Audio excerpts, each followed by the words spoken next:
యేసుక్రీస్తు అతి పరిశుద్ధ నామం పేరట మీ అందరికి శుభములు.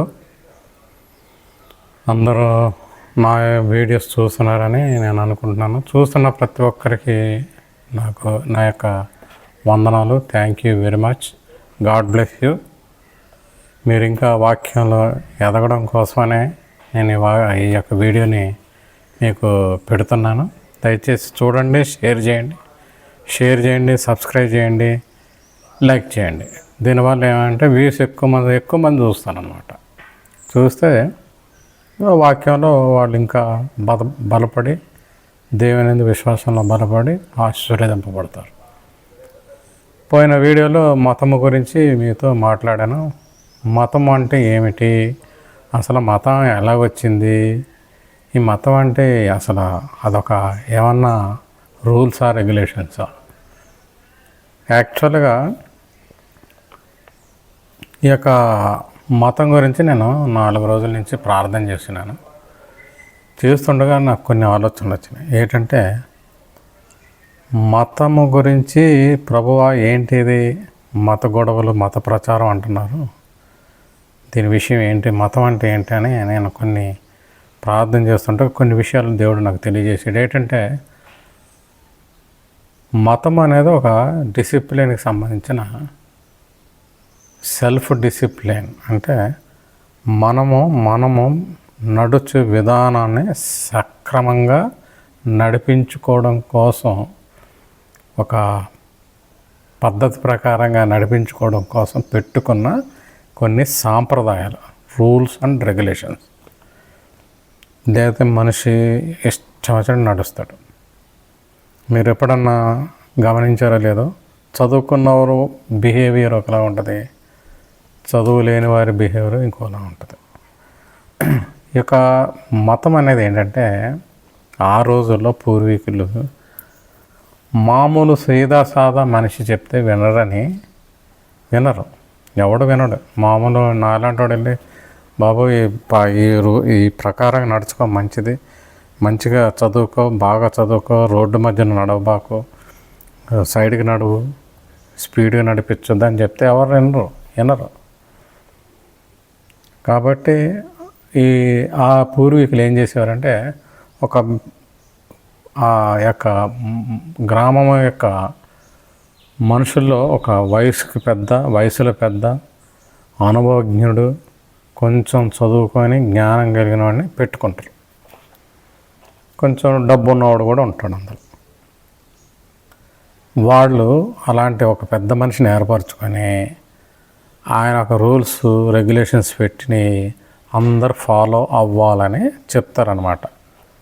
వాళ్ళు ఏ పద్ధతి ప్రకారంగా ఫాలో అవ్వమని చెప్తారో ఆ విధంగా గ్రామం అంతా పాటించాలి.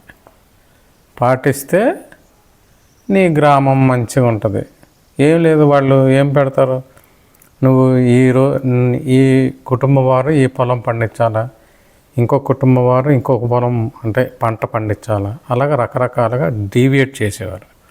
అందరూ ఒకటే పంట పండిస్తే పనికిరాదు. ఒకరు బియ్యం పండించాలా, ఒకరు కూరగాయలు పండించాలా, ఒకరు చెట్లు కాయలు అలాంటివి వచ్చే తోట వేయాలా అని ఒక పద్ధతి చెప్తారు. డ్రెస్సింగ్ స్టైల్ చెప్తారు.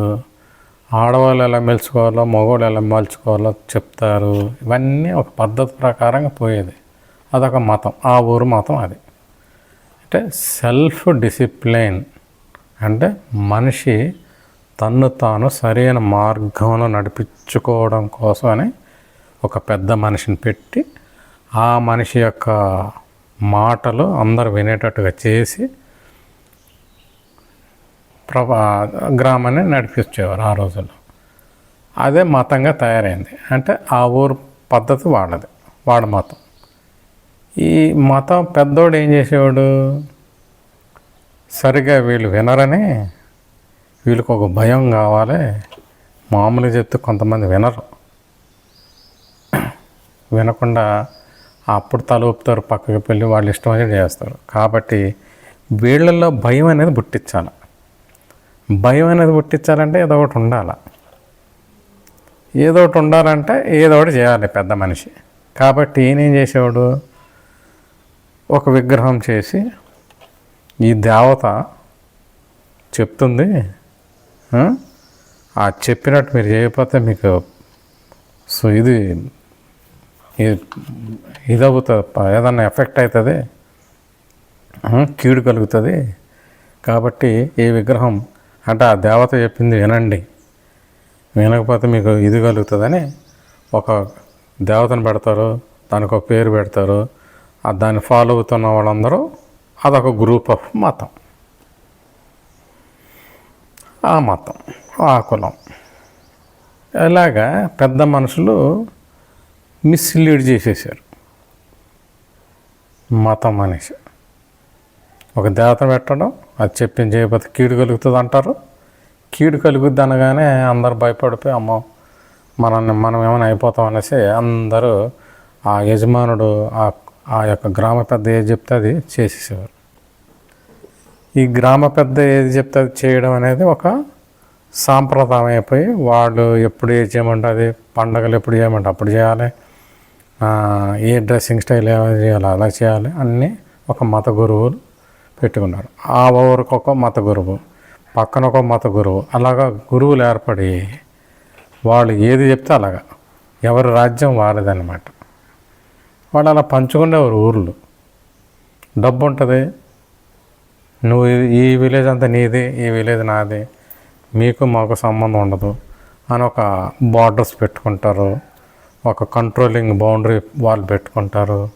అక్కడ మీరు రావచ్చు, మేము రావచ్చు, కానీ మీ పద్ధతులు మీవి, మా పద్ధతులు మీ మతం మీది, మా మతం మాది. ఆడొక దేవతను పెట్టుకొని ఆ దేవత పేరు చెప్పుకొని మనుషుల యొక్క రికమెండేషన్, అంటే మనుషులు ఏదో ఒక భయం అనేది పెడితేనే కానీ మనుషులు వినరు. అలాగా స్టార్ట్ అయిపోయినాయి ఈ విగ్రహాలు. కాబట్టి ఈ మతం అనేది మనుషులు సృష్టించుకున్నదని నాకు తోచిన ఆలోచన ప్రకారంగా చెప్తున్నాను. దయచేసి వినండి. మనం పెట్టుకున్న ఈ మతాన్ని మార్చుకోండి అని నేను అనట్లే. మీ మతాన్ని సరియైన మార్గాన పెట్టుకొని సరియైన మత గురువు, అంటే మత గురువులు అంటే పాస్టర్లు, వాళ్ళు ఏ దేవుడి పేరు చెప్పి మీకు బోధ చేస్తున్నారో ఆ దేవుడిని నమ్ముకోండి. సరైన మార్గంలో నడిపించగలిగేటటువంటి ఆ యొక్క శక్తి, సరైన మార్గంలో నడిపించగలిగేటటువంటి ఆ యొక్క శక్తి సామర్థ్యాలు యేసుక్రీస్తు ప్రభువుకి ఒక్కడికే ఉంది. యేసుక్రీస్తు ప్రభువు ఒక్కడే దేవుడు. ఆయన ద్వారానే మనము పరలోకానికి వెళ్తున్నాము. ఇది ఒక అడ్వర్టైజ్మెంట్ కాదండి. మార్కు సువార్త 16:15 మార్కు సువార్త, బైబిల్లో మార్కు సువార్త అని ఒకటి ఉంటుంది. అందులో 16:15 మీరు చూడండి. సమస్త లోకానికి, సమస్త సృష్టికి వెళ్ళి సువార్త ప్రకటించుడి, మరియు మీరు సర్వలోకమునకు వెళ్ళి సర్వ సృష్టికి సువార్త ప్రకటించుడి. సర్వలోకం, ఈ లోకం కాదు, పక్కనే విదేశాలలో అన్ని దేశాలకు వెళ్ళి, అన్ని ప్రాంతాలకు వెళ్ళి సువార్తను ప్రకటించుడని ఉంది. వార్తను చెప్పండి. ఏం వార్త? ఈ లోకమునకు యేసుక్రీస్తు ప్రభు వచ్చాడు, పుట్టాడు, బెత్లెహేములో మరణించాడు, సిలువ వేయబడి మరణించాడు, తిరిగి లేచి పరలోకానికి వెళ్ళాడు. ఆయన నమ్ముకున్న వాళ్ళు పరలోక రాజ్యానికి వెళ్తారు, లేదంటే ఏమవుతుందని బైబిల్లోనే ఉంది, వారు నిత్య నాశనానికి వెళ్ళిపోతారు. మీరు నిత్య నాశనమునకు పోకుండా ఉండడం కోసమనే మేము చెప్తున్నాం. మీరు నాశనం అయిపోవడం ఎవరికి ఇష్టం లేదు. నేను మొన్న పోయిన వీడియోలో మీకు చెప్పాను కదా, ఏమని, కన్న తండ్రి కన్న తల్లి తన పిల్లలు శత్రువు చేతిలో ఉన్నప్పుడు మనము తల్లిదండ్రులు సంతోషంగా ఉండగలరా? ఉండలేరు. 100%. 1000% ఉండలేరు. కళ్ళెదురుగానే మన పిల్లలు హింసింపబడుతుంటే, ఒక కబ్జాలో ఉంటే వాళ్ళు అనుకుంటారు చాలా బాగున్నామని అనుకుంటారు పిల్లలు. యాడమ్ని సృష్టించి ఈ లోకమంతా నీ చేతికి ఇస్తున్నాను, నువ్వు ఏలమని చెప్పాడు. కానీ వీళ్ళు ఏం చేశారు? సైతాన్ చేతులు పడ్డారు, సైతాన్ చేతికి ఇచ్చేశారు. సైతాన్ ఏం చేస్తుందో రూలింగ్ చేస్తుంది. సైతాన్ కబ్జాలో ఉన్నాం భూమి అంతటా.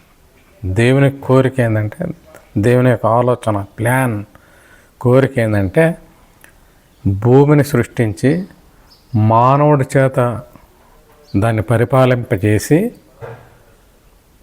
దేవుని యొక్క రూల్స్ రెగ్యులేషన్స్ పాటిస్తూ ఇదొక రాజ్యంగా, పరలోక రాజ్యము, ఇదొక రాజ్యంగా, పరలోక దేవుని రాజ్యంగా దీన్ని కూడా తయారు చేసి పెడదామని మంచి ప్లాన్ చేశాడు దేవుడు. ఈ లోకానికి, లోకం మీద, సర్వ సృష్టి మీద మానవుడికి అధికారం ఇచ్చేశాడు. మనం అధికారం చలాయించకుండా మనం ఏం చేసాం? దురాశకి వెళ్ళి దేవుని యందు విశ్వాసాన్ని పోగొట్టుకొని దేవుడు చెప్పింది నిజమా కాదని తెలుసుకోకుండా వాడికి సాతాను ఏం చెప్పిందో అది నమ్మేసి, సాతానుడు ఏం చెప్పాడో అది నమ్మి ఆడి చేతిలో పెట్టేసి, ప్రస్తుతము ఇది సాతానుడు చేతిలో ఉంది. ఆ సాతాను చేతిలో ఉన్న దాన్ని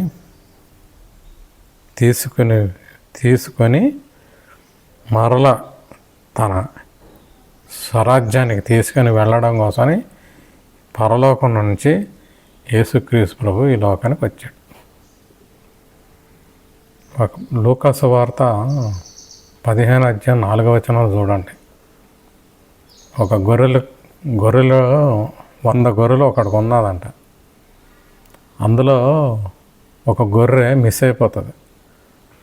ఈ రాధా మనోహర్ దాస్ గారు గొర్రెలు అంటాడు కదా, అందరం గొర్రెలమే. గొర్రెలం కాబట్టి సైతాన్ చేతిలో పెట్టారు. అమాయకులు కాబట్టి అందులో 100 గొర్రెల్లో ఒక్క గొర్రె మిస్ అయిపోయింది. మిస్ అయిపోతే ఆడేం చేస్తాడంటే ఈ 99 గొర్రెల్ని అక్కడే వదిలేసి ఆ తప్పిపోయిన గొర్రె దగ్గరికి వెళ్తాడు. నేను ఎగ్జాంపుల్ అది ఆ వాక్యం ద్వారా ఒకటి చెప్తానేనండి. ఆ గొర్రె మనిషి, అదే గొర్రెలో మనిషిని పెట్టండి. సరే, గొర్రె మాట్లాడుతుంది అనుకోండి. యేసుప్రభు ఆ యజమానుడు ఏం చేస్తాడు? గొర్రె దగ్గరికి వెళ్తాడు. గొర్రెను వెతుక్కుంటూ వెళ్తుంటే ఒక తుప్పల్లో ఇరక్కుపోయి ఉంటుంది. తుప్పల్లో ఇరక్కపోయిందని ఎందుకు చెప్పాడు బైబిల్ అంటే, ఆ గొర్రెకి ఆ తుప్పల్లో ఉన్న గడ్డి పచ్చదనాన్ని చూసి అట్రాక్ట్ అయ్యి ఆ కొంచెం లోతుగా ఉన్న దాంట్లో దూకింది. దూకేసరికి అందులో ఇరక్కపోయింది. మానవుడు కూడా అదే తప్పు చేశాడు. ఏంటంటే అవ్వ దగ్గరికి వచ్చాడు సైతాను. వచ్చాడు, ఏం చేశాడు? నువ్వు దేవుడు నీకు చెప్పిన ఆజ్ఞల్లో ఇది నిజమా అంటాడు. ఈ నిజమా అనే మాటతోటి ప్రపంచం అంతా అడ్డం తిరిగిపోయింది. ఏమని నిజమా అన్నాడు? ఈ పండు తింటే మీరు చచ్చిపోతారు అన్నాడు. అది నిజమా అంటాడు. ఏమో పండు తినొద్దని చెప్పాడు, చచ్చిపోయాడు. ఇప్పుడు సైతాన్ ఏమంటాడంటే, ఏం కాదు తినేయండి, ఏం చచ్చిపోరు, మీరు దేవదూతలాగా అయిపోతారు, ప్రపంచం అంతా మీ చేతి. ఆల్రెడీ ప్రపంచం ఆడి చేతిలోనే ఉంది. మళ్ళీ ఈడివ్వడం ఏంటి? చూడండి ట్రిక్. అప్పటి వరకు దేవుడు ఇచ్చేసాడు అని చెప్పాడు. ఈ లోకం అంతా ఈ లోకం అంతా ఏలండి అని చెప్పాడు. లోకాన్ని ఏలండి అంటాడు. ఈ సర్వ సృష్టి మీ చేతి కింద ఉంది, మీ ఇష్టం వచ్చినట్టు వీటిని పరిపాలించండి అంటాడు. అన్నాక మళ్ళీ ఈడొచ్చి ఇదంతా మీ చేతులు అయిపోతుంది, దేవదూతలు అయిపోతారు, పవర్స్ వచ్చేస్తుంది ప్రపంచం అంతా. సైతానుగాడు పని ఏంది, పరలోకంలో సీటు కోసం ట్రై చేశాడు, కుదరలేదు, అక్కడి నుంచి ఎల్లగొట్టాడు.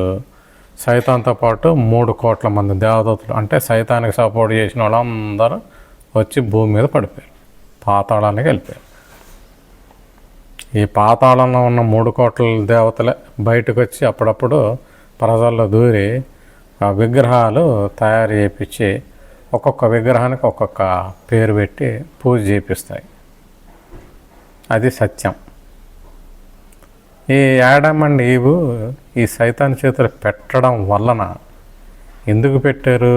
ఆ గొర్రె, తప్పిపోయిన గొర్రె ఏం చూసింది? అక్కడ ఉన్న మంచి పచ్చదనాన్ని చూసింది. మంచి పచ్చగా ఉండేసరికి అబ్బాబ్బా ఎలా ఉందని దూకింది.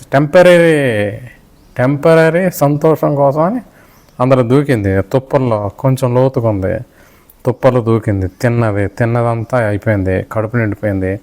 మళ్ళీ పైకి వెళ్దామంటే కుదరలేదు. ఎలాగెళ్తుంది?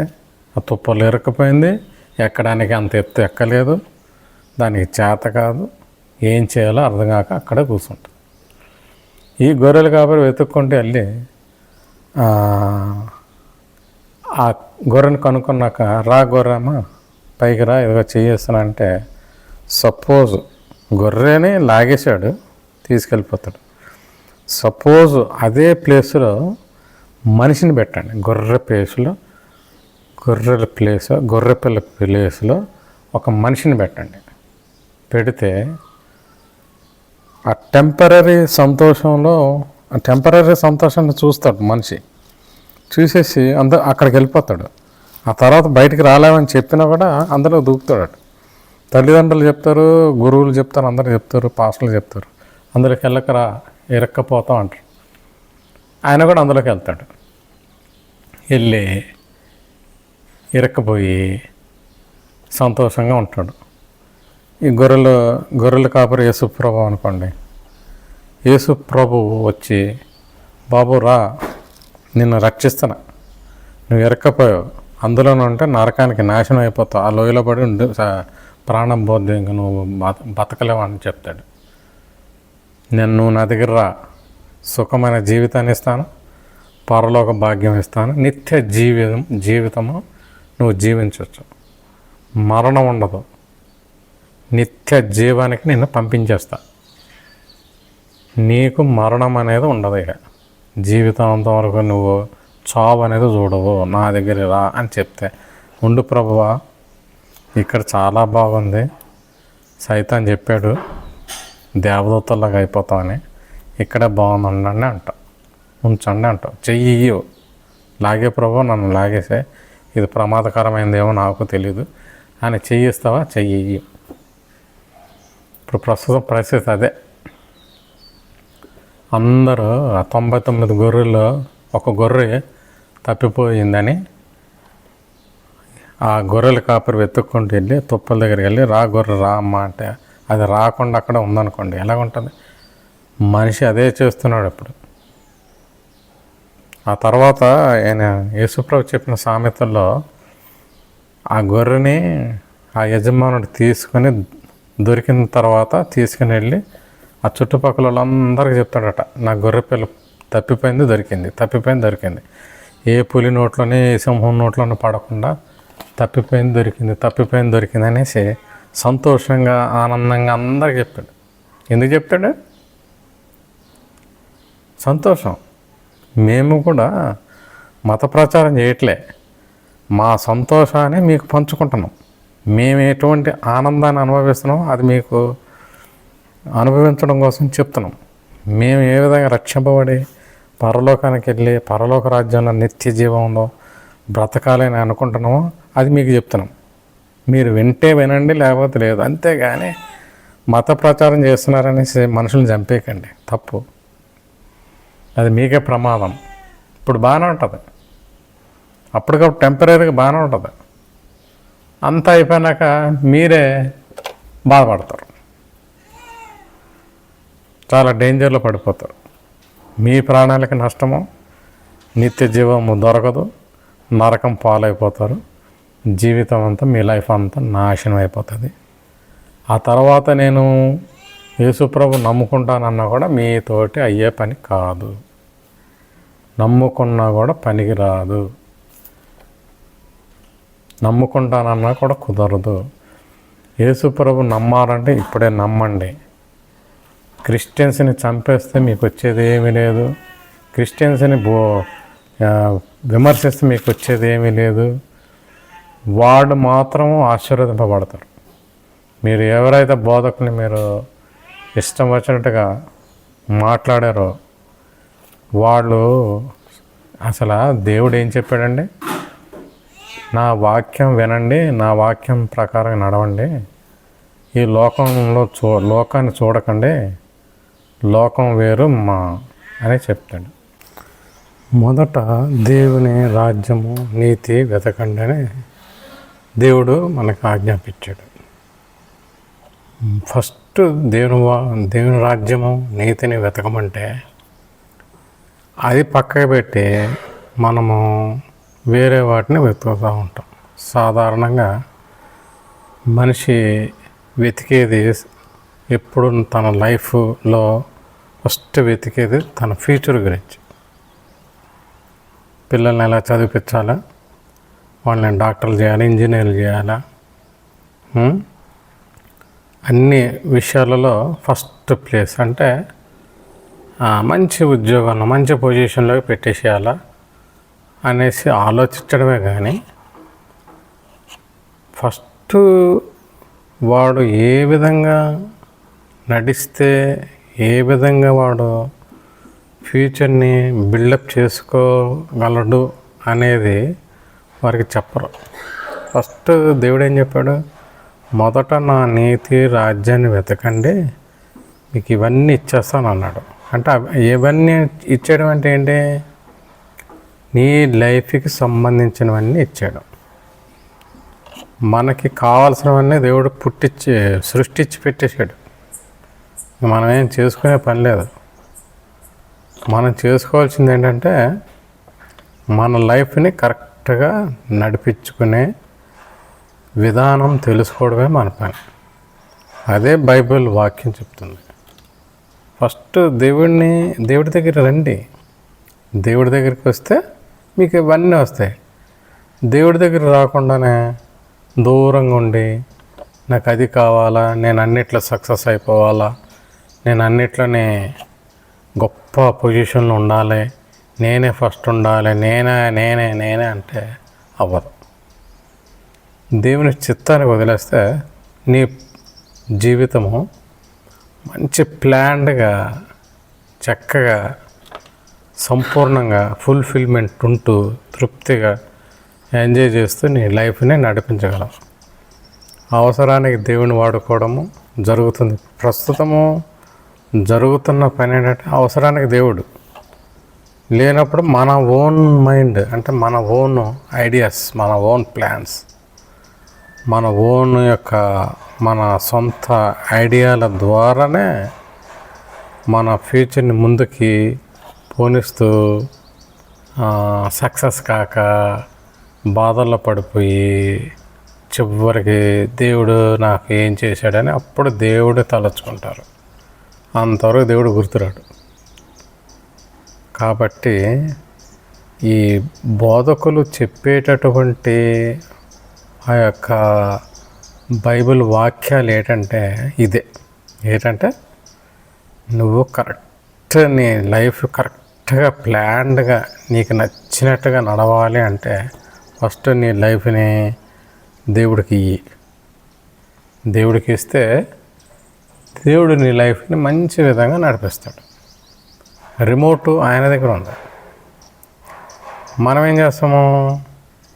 రిమోట్ ఆయన చేతిలో ఉందని మనకు తెలిసి కూడా మనం మాత్రం ఆ రిమోట్స్కి దూరంగా ఉంటాం. దేవుడికి దూరంగా ఉండి ఏం చేస్తాము? మనకు అన్నీ కావాలి, అన్నీ వచ్చేయాలి అన్నీ నెరవేరిపోవాలి, నేనే ఫస్ట్ ఉండాలి, అన్నింటిలో నెగ్గియాలి, నేనే అధికంగా బలపడాలి, అధికంగా సంపాదించాలి అని ఆలోచిస్తామే తప్ప దేవుని వాక్యాన్ని మాత్రం పట్టించుకో. దేవుని వాక్యం పట్టించకుండా మన ఓన్ ప్లాన్స్ మీద నడిస్తే దేవుడు ఏం చేస్తాడంటే వదిలేస్తాడు. ఒక ఎగ్జాంపుల్ చెప్తాను. ఒక పెద్ద ఆర్టిస్ట్, చాలా గొప్ప ఇంటర్నేషనల్ ఆర్టిస్ట్, ఒక యేసుక్రీస్తు ఫోటో డ్రా చేసి అది ఎటువంటిదంటే మనందరం చూస్తాం. చాలామంది ఇళ్ళల్లో దేవుడు తలుపు దగ్గరికి వచ్చి ఇలా కొడుతున్నట్టుగా చూపిస్తాడు. ఆ తలుపు ఎలాగుంటుందంటే సగం తెరిచి ఉంటుంది, గెడ ఉండదు, కొంచెం తెరిచిపెట్టి ఉంటుంది. ఆయన కూడా తలుపు కొడుతూ ఉంటాడు. దేవుడు యేసు ప్రభు తలుపు కొడుతున్నట్టుగా బయట నిల్చొని తలుపు కొడుతున్నట్టుగా చూపిస్తాడు ఆ ఫోటోలో. అప్పుడు అక్కడ వచ్చిన జడ్జెస్ అడుగుతారు ఆర్టిస్ట్ని పిలిచి, తలుపు తీసే ఉంది, జీసస్ బయట ఉన్నాడు, చక్కగా లోపలికి వెళ్ళిపోవచ్చు కదా అని ఆ ఆర్టిస్ట్ని అడిగాడు. ఆర్టిస్ట్ అన్నాడట, కరెక్టే మీరు చెప్పింది, ఆ తలుపు తీసుకొని వెళ్ళిపోవచ్చు, కొట్టే పని లేదు. కానీ అక్కడ కొడుతున్న నా అర్థం ఏంటంటే, దేవుడు ఎవరి దగ్గరన్నా అందరి దగ్గరికి వస్తాడు. వచ్చి వాడికి నేనంటే ఇష్టమా లేదా అని చూస్తాడు. ఇష్టమైతే లోపలికి వెళ్తాడు, ఆయన దగ్గరికి వెళ్తాడు, లేదంటే తిరిగి వెళ్ళిపోతాడు. అలాగే ఇక్కడ ఆ యొక్క డ్రాయింగ్ యొక్క అర్థం ఏంటంటే, ఆ ఫోటో యొక్క అర్థం ఏంటంటే, ఆ పిక్చర్ యొక్క అర్థం ఏంటంటే, దేవుడు ఎవరిని బలవంతం చేయడు. బలవంతంగా రమ్మని ఎవరిని అడగడు. బలవంతంగా మారండి, మనసు మార్చుకోండి, నన్ను అంగీకరించండి, నా రాజ్యాన్ని నీతిని ఫస్ట్ వెతకండి అనేసి మిమ్మల్ని ఎవరిని కూడా బతిమలాడతలేడు. మిమ్మల్ని ఎవరు కూడా బతిమలాడి రిక్వెస్ట్ చేయట్లే. మిమ్మల్ని ఎవ్వడు కూడా బలవంతం చేయట్లే. నీకు ఇష్టమైతే రా, లేకపోతే నేను వెళ్ళిపోతా. హృదయం అనేది తలుపు వద్ద యేసునాథుడు తలుపు కొట్టుచు నిలబడ్డాడు ఆడ.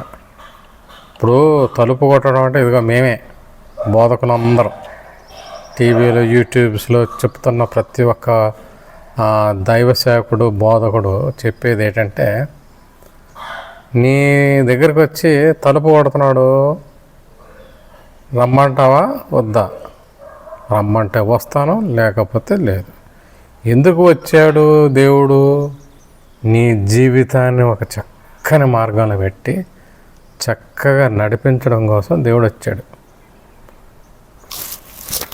అంటే దేవుడు వచ్చాడు. అటువంటి దేవుడి గురించి అంటే యేసుక్రీస్తు ప్రభు గురించి నేను చెప్తుంటే మీరు అపార్థం చేసుకొని ఇది ఒక మత ప్రచారము అంటున్నారు. మత ప్రచారం కాదండి. ఒక స్కూల్లో ఒక పిల్లవాడు తప్పు చేస్తే కిందికి స్కూలు యజమానులు, ప్రిన్సిపాల్ కానీ టీచర్లు కానీ ఎవరిని పిలుస్తారు? పేరెంట్స్ని పిలుస్తారు. పేరెంట్స్ వస్తే పేరెంట్స్ మీ అబ్బాయి ఇలా చేశాడు, మీ అమ్మాయి ఇలా చేసింది, మీరు కొద్దిగా సరి చేయండి అంటాడు. ఏదో ఒకటి చేస్తాడు, ఏదో ఒకటి అయిపోతుంది అక్కడ. కానీ ఇక్కడ తప్పు చేస్తే ఎవరు రావాల్సి వచ్చింది? మనం దేవుడి బిడ్డలం. మనం తప్పు చేసినందుకు దేవుడు ఈ లోకానికి వచ్చాడు, మరణించి తిరిగి పరలోకానికి వెళ్ళాడు. మనల్ని కూడా మన ప్రాణాలు పోయినాక తిరిగి శరీరాలతోటి, అంటే ఇదే శరీరంతో, మహిమ శరీరం అంటే పరిశుద్ధ శరీరములతోటి, మన ఆత్మతోటి, శరీర ఆత్మలు కలిసి దేవుడి దగ్గరికి వెళ్ళాలి. అలాగే వెళ్ళాలి అంటే యేసుక్రీస్తుని నమ్ముకోవాలి, లేదంటే మనకి పరలోక రాజ్యము ఉండదు. మరలా నేను మీ మరొక వీడియోలో ఈ యొక్క ప్రసంగాన్ని కంటిన్యూ చేస్తాను. అంతవరకు దేవుడు మిమ్మల్ని దీవించి కాపాడను గాక. దేవునికి స్తోత్రములు. మీ అందరికీ వందనాలు.